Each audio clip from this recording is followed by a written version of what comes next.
Hey friends, Thom here for another Growing Smart, the Stronghold podcast. It's been quite a while since I've been recording these, and I am happy to be back in the saddle, and literally in the saddle. So I am once again on the road. I'm driving to a couple of events today, but I've got a training event in Clearwater, Florida. We'll be looking at some time management. But I'm not here to talk about time management today. I think we've talked about that a lot recently. I really want to talk about a secret, probably the best kept secret in the business world, because it is probably not really a secret, but something not sought after that I really believe should be sought after. We're going to talk about how to be truly happy and at peace in the midst of ambition. That may sound philosophical or complicated, but what I really want to focus in on today is helping you to not be anxious, to not be disquieted in your spirit, to not be discontented, but to have every day a sense of joy and peace about your business. And I think that there is a tremendous lack of this. I know, and you know, that there's a tremendous lack of this today. And I want to talk a little bit in our business world. I'm just talking about business here. This isn't a spiritual rant, although I guess there's elements of spirituality to it. I'm not talking here necessarily about your personal life, but although it could certainly be applied there. But I want to focus in your business life, how we can have more contentment and peace and less anxiety and stress, in some practical ways to really go about making that the norm for you. All of that and more on today's Growing Smart. Here we go.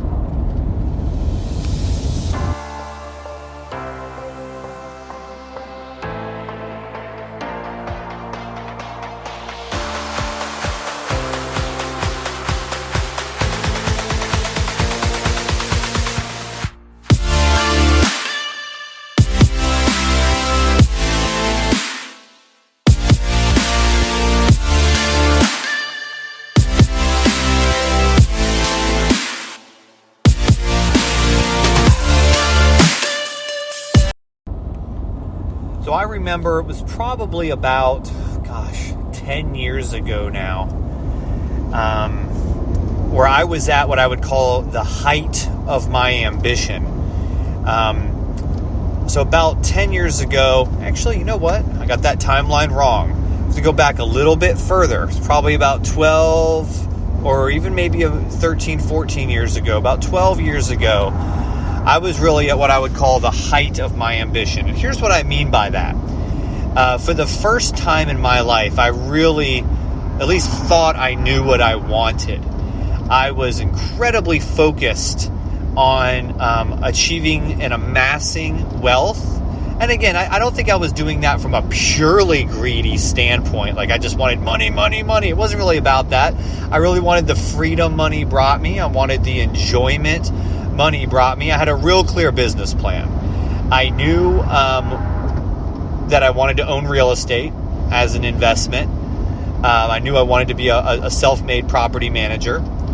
I knew that I wanted to have a stock portfolio. I enjoyed trading stocks. I knew I wanted to have a stock portfolio that I managed. I wanted to be an investor. And I knew I wanted to be a business owner. I didn't know exactly what business, but I wanted to own several businesses.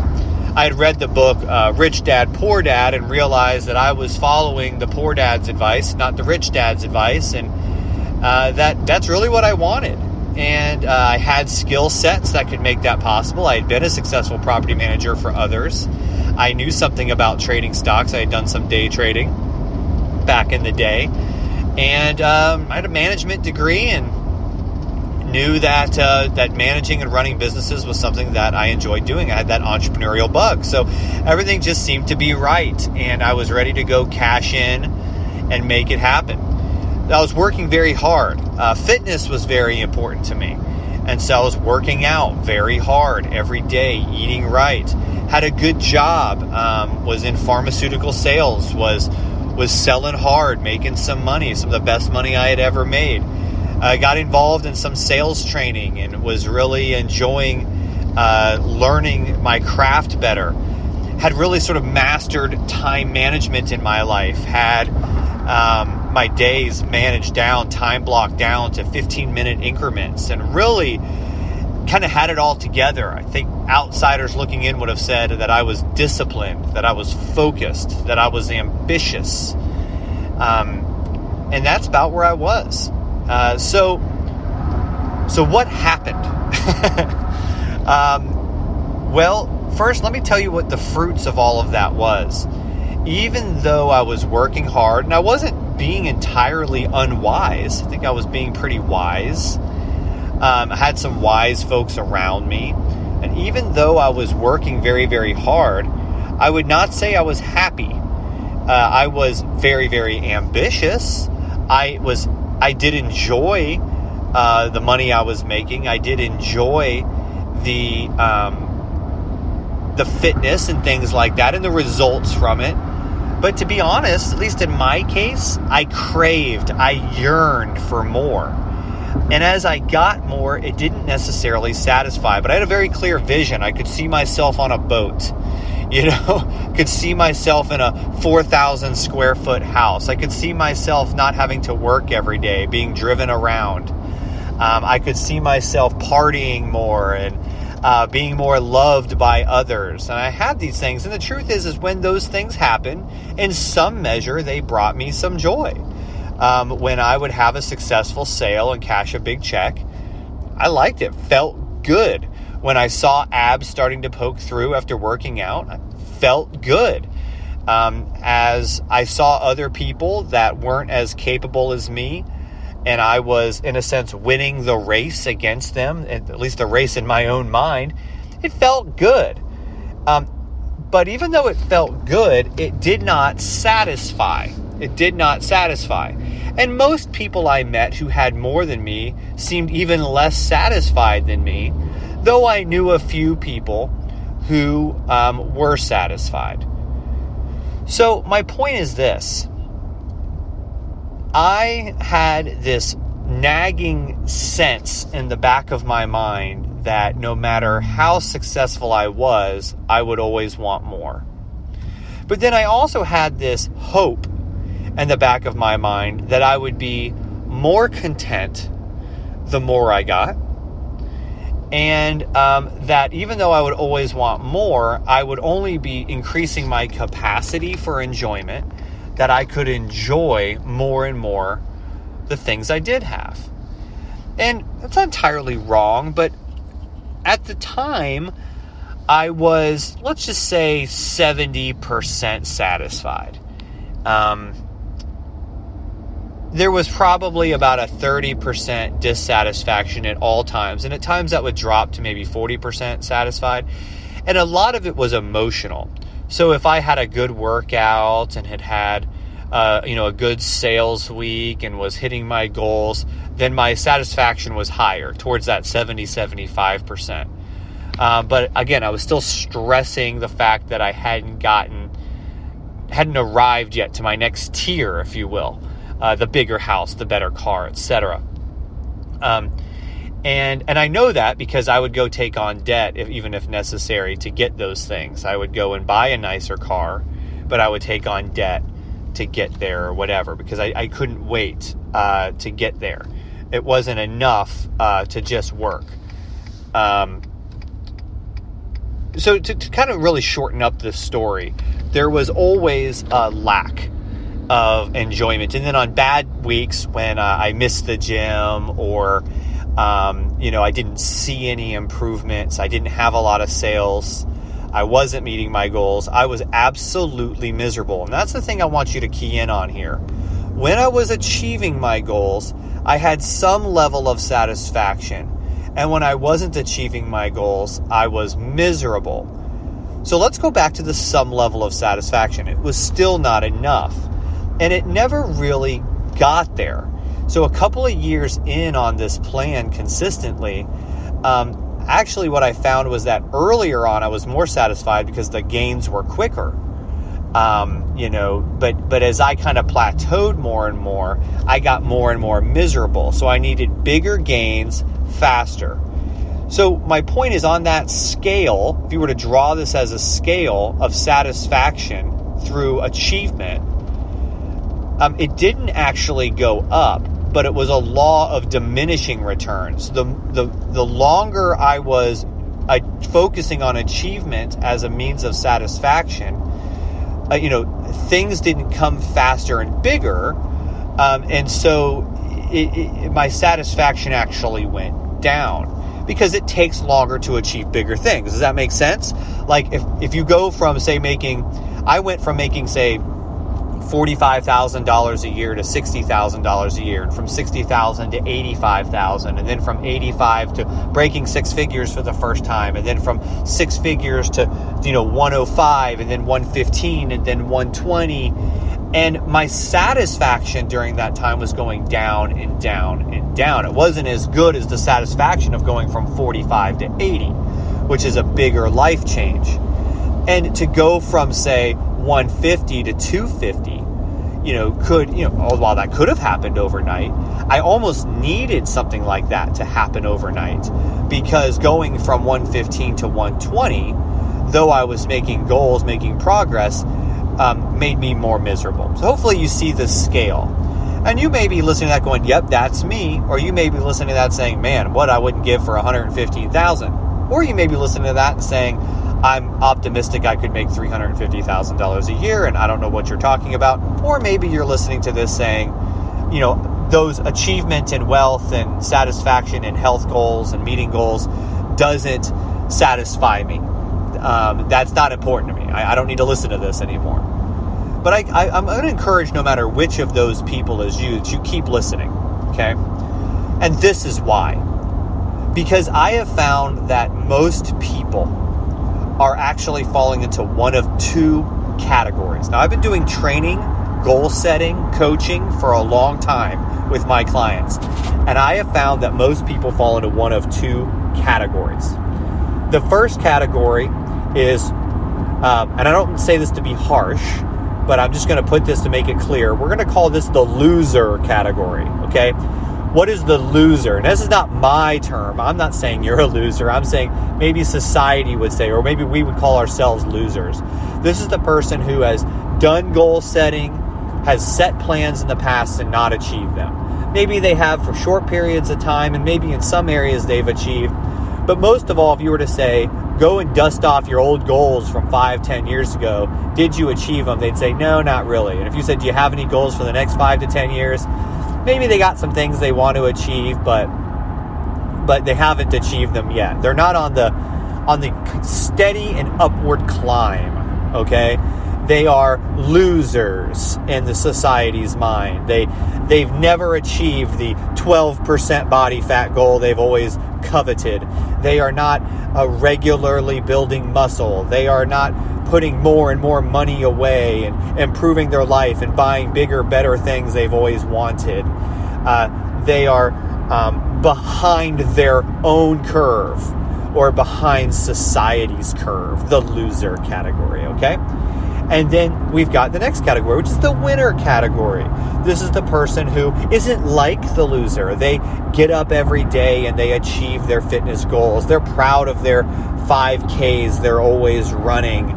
They are happy that they've bought bigger houses and they put money away and they've achieved more and more. And maybe it's not completely material wealth, but they're going on lots of vacations and their kids are just always succeeding and doing amazing things. And they may say, well, I'm not greedy, Thom. I'm focused on the family and my children. Look at how much they're doing and how good looking they are, or how much they've accomplished, and they're winning races and they're earning trophies, and whatever it may be, whatever your category of success may be. Are you behind the curve, loser, or are you ahead of the curve? However you rate that, winner. These are the two types of people. And of course, what do we always say? Be a winner. Win, win, win, no matter what. And if you do, you will find happiness. I have spent the better part of the last 7 years of my life, 8 years of my life, helping people win. They're either going from loser category to win category.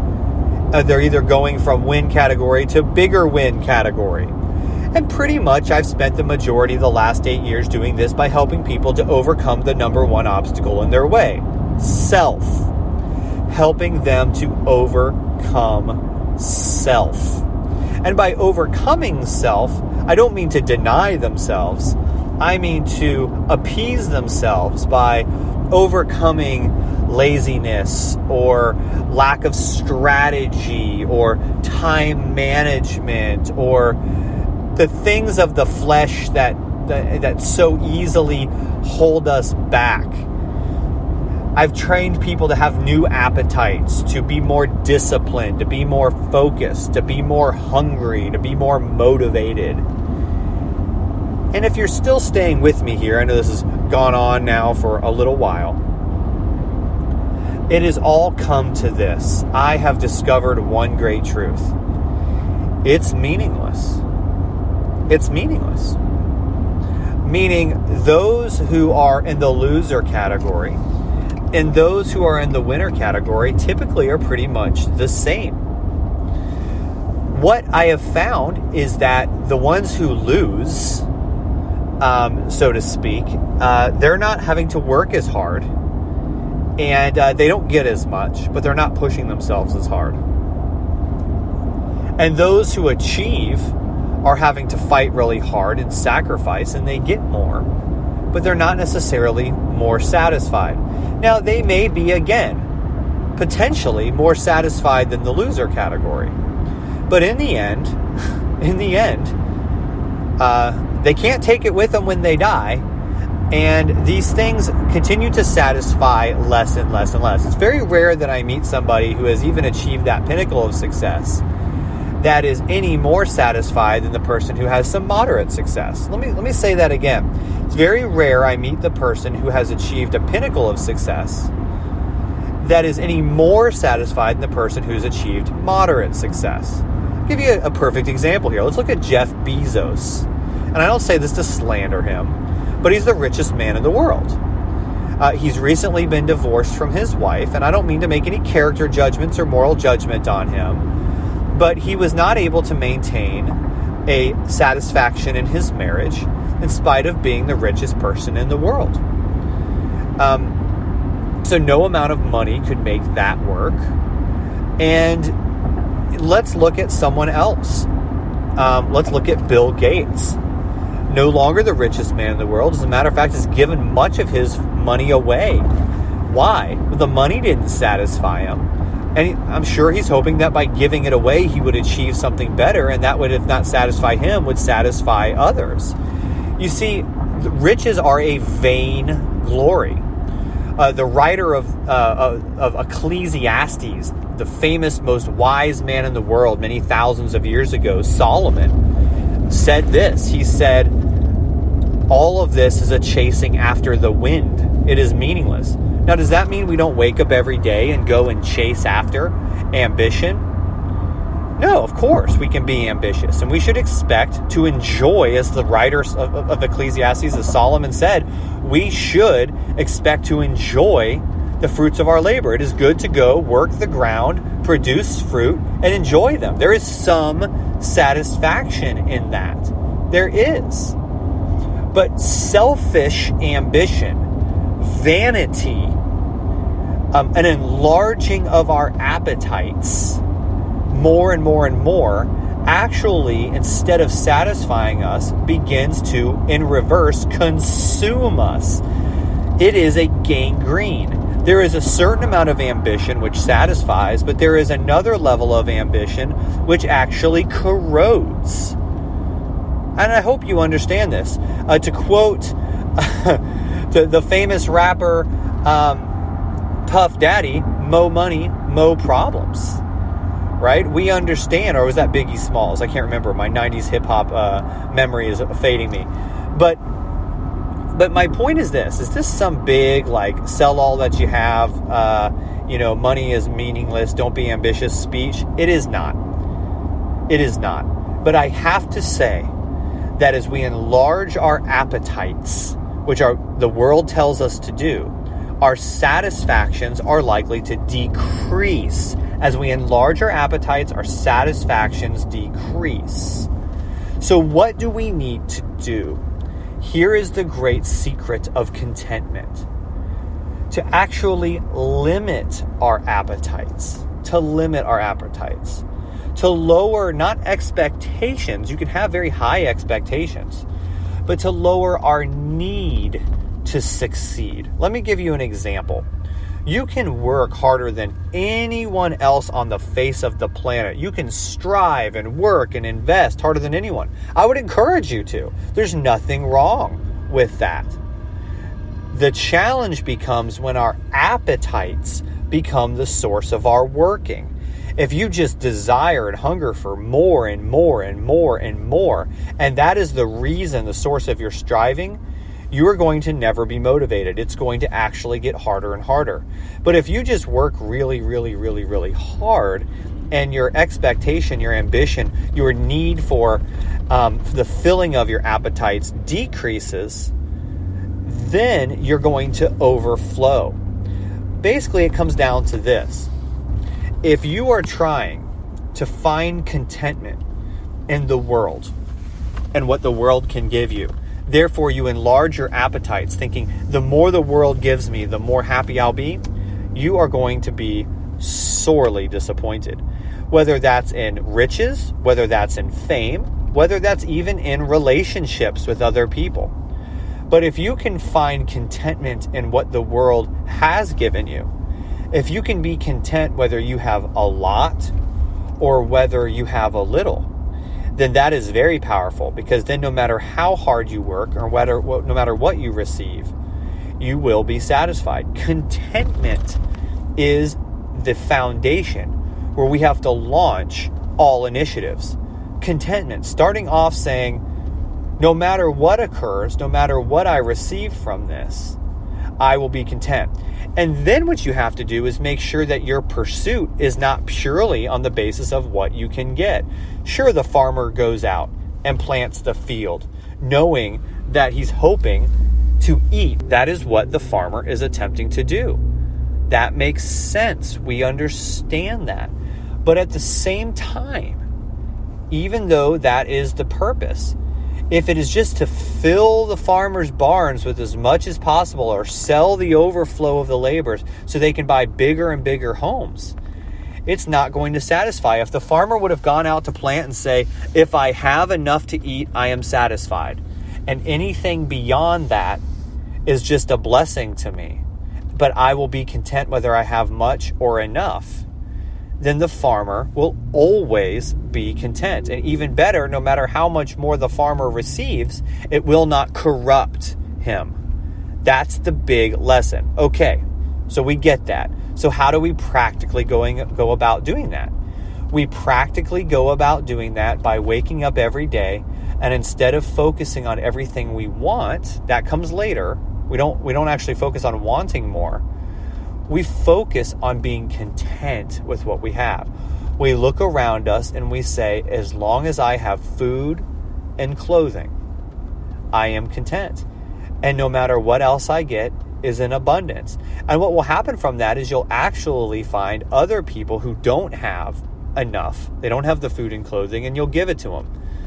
Now, you don't find this type of encouragement anywhere in the world.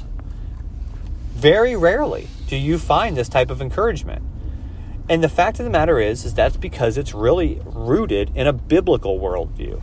You find this in Christianity. You find this being the message that Jesus and the early disciples talked about. The Apostle Paul talked about this a lot.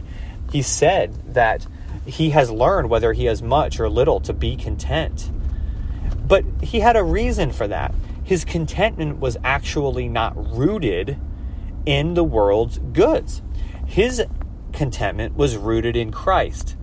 Now, in Jesus, the Apostle Paul believed that he could have, and he certainly appears to have had, complete and total satisfaction. He found Jesus to be a greater treasure than anything the world could offer, so it simplified his striving. So for the Apostle Paul, and whether you're Christian or not, if you're a student of history, if you're a student of philosophy, if you're a student of ambition in business, it's an interesting thing to look at and consider.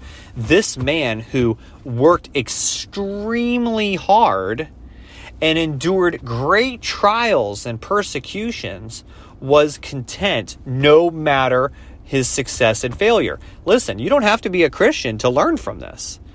This man, the Apostle Paul, very learned, very studied, he went out and he starts planting churches. And he's planting churches all around the Mediterranean. He's going to modern-day Turkey, modern-day Spain, modern-day Italy. He's going to these places. He's getting shipwrecked. He's working hard. He is a tent maker, so he's sewing tents to pay his way. And he's going into these very hostile environments and telling them about Jesus and planting churches. And, they're trying to kill him. People are trying to kill him. He was stoned, meaning they threw rocks to try to kill him. Shipwrecked, as I said, going without food. And at times he had plenty. At times other people supported him. He was often jailed and imprisoned for what he was doing, but he worked extremely hard. The amazing thing is the man's joy. He constantly was filled up with joy, and he was content at all times. Now apply that to your business life. When the going gets tough, when the recession comes, when you're working really, really hard and you're not succeeding, that strains us. It challenges us. But he remained content. Even though he was fighting for a bigger prize, right? He was fighting for success. He was doing it from a place of contentment. Now, the source of his contentment, according to his testimony, according to his writings, was Jesus himself. He was content in Jesus and what he had already received by becoming a Christian. And he focused on that as his contentment. Now, that said, is there anything in this world that we could focus on that would bring us contentment? I've already said you have food and clothing. The Apostle Paul said he found that to be enough. And some people would say, well, my family makes me content. But your family can turn on you. Your family can get sick. Your family can suffer and struggle. And some people might say, well, I just live a modest life, and as long as I can keep that, that's fine. But maybe your health could be taken from you, or maybe, you could struggle beyond that. I mean, is really just food and clothing and just the clothes on your back and food in your belly one day at a time enough for us? I think if we're being honest, the answer is no. We would not be content. And in all my searchings, I have never found anyone except the example that we find in the Bible as being a source of contentment that can transcend what the world can give. Now, being a Christian myself, I've come to experience this in some measure. I am content, and my source of my contentment is Christ. Whenever I focus to be content on other things, the world's things, I become discontented. Why? Because I have found a larger treasure. Because I'm content in Jesus, because I'm content in all I have in him, I can be content in any situation. When I look for contentment outside of that, it falls short. So it's actually dissatisfying. And that's the only true peace I have found. Now, if you're not a Christian and you're wondering if there's peace outside that the world can offer, you can certainly look for it. Again, I don't know what it is, but I do know this. In some measure, even non-Christians can benefit from this advice. And it comes down to this. The larger you enlarge your appetites for the world's goods, the more it will begin to turn on you. So at least, whether you're Christian or not, be content with as little as possible and help others. Though true, lasting contentment, I personally have only found in Jesus. I'm not saying that in some sort of evangelistic way. I just have to tell you the truth. That is what I have found, and I'm not ashamed of that at all. But I have also found that the business people I have coached, even non-Christian ones, who have learned to be content with less and less appreciate that. They really do. They find that the biblical principle is true for them, though they may not have the same contentment that I have found in Christ and that type of joy and peace and satisfaction. They have at least learned the wisdom that the world's lies should not be believed, that to be content with little is far better, and then go out and work as hard as you can, not out of a desire to have a whole bunch more, out of a great appetite, but simply work hard. And anything you get, be careful that it does not become the source of your satisfaction, no matter how successful you are. I hope that has been helpful for you today. This has been Growing Smart, the Stronghold Podcast.